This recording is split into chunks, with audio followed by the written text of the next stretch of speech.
Hello, and thanks for watching. I'm Nancy Teeter, a registered dietitian nutritionist, and I'm often asked about red meat consumption and its impact on overall health. With all nutrition, I always return to my motto, perfection is overrated. But as it relates to red meat, that means that you don't have to give it up completely. However, evidence does suggest that we should all progress toward a more plant-based diet comprised of whole, minimally processed foods. With that said, let me address the question of red meat consumption. First, I want to define red meat.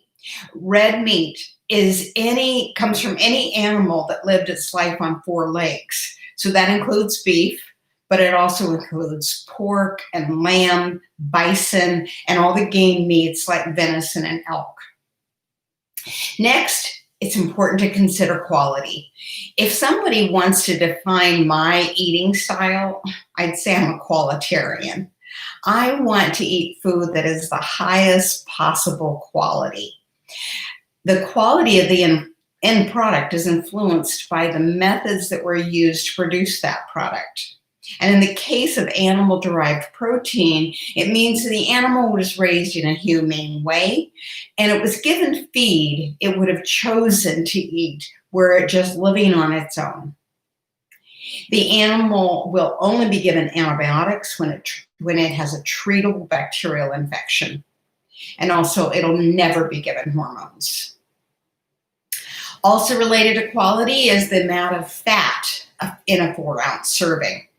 I try to choose the leanest cut that I can for the appropriate dish.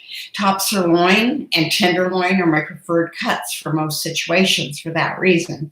However, if I want to have some pork baby back ribs, I'm going to have them in from a great source. I'm going to prepare them myself, and I'm going to eat them with joy, and I don't have to overeat them. In preparing for this episode, I was reminded of growing up in Southern Oregon. And this was a time before beef production became industrialized with concentrated cattle feeding operations. Ranchers only raised as many head of cattle as could be sustained on their property, or perhaps on property they leased. The animals grazed in the fields during the summer, and during the winter, the rancher supplemented the cattle's food supply. Some people I knew purchased directly from the rancher a half side of beef once a year. If they had a big family, it might have been a full side of beef. And if the household didn't have a very large chest freezer, they in fact rented a meat locker. Now, because of the cost involved, beef was truly a treat that people had maybe one time a week, and the portions, they weren't huge. Also, every bit of the animal was consumed. I remember one year when the rancher across the street gave my mom a beef tongue. She cooked it long and slow, so it was tender when we ate it, and we were happy to have it. Much of what we know about nutrition comes from observational population studies. People keep food diaries or are asked to recall what they ate in the last period of time. And there are actually few studies that are conducted in a very controlled environment where the diet is strictly managed. And because they're costly and they're difficult to do and they're hard to get volunteers for, quite honestly. And the results of population studies then, rather than being a cause and effect, are an association. We know that this is what people reported, and we see this in their health. So there's an association between two things, but we can't always say one caused the other.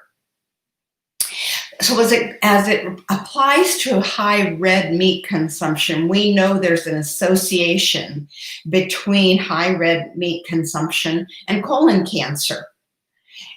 One study with healthy volunteers who did agree to stay in a metabolic research unit, these studies found that the culprit that causes colon cancer may be N-nitroso compounds. They abbreviated NOCs. And these may damage the DNA of the cells that line the colon, and that may be the reason that there's a higher incidence of colon cancer with beef consumption. But even so, this study does not prove that beef causes colon cancer, because the cells that the researchers collected from the volunteers were damaged, but they were not malignant. And it does take about 10 years for cancer cells to develop in the colon. So it may have just not been long enough. We also know there's an association between high beef consumption and cardiovascular disease. Scientists know that when red meat is digested in the small intestine, that the gut bacteria produce a compound known as TMAO. The exact mechanisms by which TMAO may affect heart disease is really complex. But prior research has shown that TMAO enhances cholesterol deposits in the artery wall. And studies also suggest that chemicals interact with platelets, the blood cells that are responsible for a normal clotting response. And that may lead to an increased risk of clot-related events such as heart disease and stroke. Also, red meat consumption may be a marker for more unhealthy lifestyle behaviors and dietary habits. So it's more complex than just consumption of red meat when we see the association between high red meat consumption and cancer and high red meat consumption and heart disease. Also, we know that food diaries may not differentiate between fatty beef and lean beef. They just may ask about beef consumption frequency. And they also probably don't ask whether you're consuming pasture-raised beef or beef that comes from industrial production, those concentrated cattle feeding operations. So as you can see, research on this subject is very, very complex. On a positive side, beef is rich in iron, and it's an essential mineral. The type of iron in red meat is very well absorbed in the small intestine. Two other essential minerals that are found in beef are zinc and selenium, and both of these are important for regulating your body's immune system. A serving of beef provides a good dose of niacin and vitamin B6, and low intake of niacin is actually associated with an increased risk of heart disease. And another nutrient of note from beef is vitamin B12, though it's also found in varying degrees in all animal-derived foods. So what's the bottom line?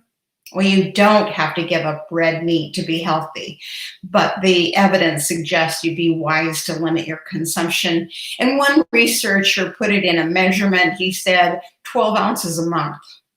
And if you want to have all of that in one sitting, then feel free. Or if you just want to divide it up into smaller amounts so that the beef or the red meat becomes more of a garnish, a flavor enhancer to the dish.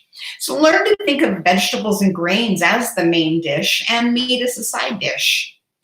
2 4-ounce portions a week should be safe. Even then, you want to choose lean cuts from trim and trim away the excess fat. You also want to avoid charring your meat on the grill if at all possible. And to substitute fish and chicken or turkey without the skin for red meat more often and use that as your main protein source. But also experiment with beans as a source of protein, fiber, and vitamins. You know, it may seem like a radical new diet, but if you change gradually, you'll find that healthful diet comes naturally and is also tasty and enjoyable. Your colon will thank you, and so will your heart.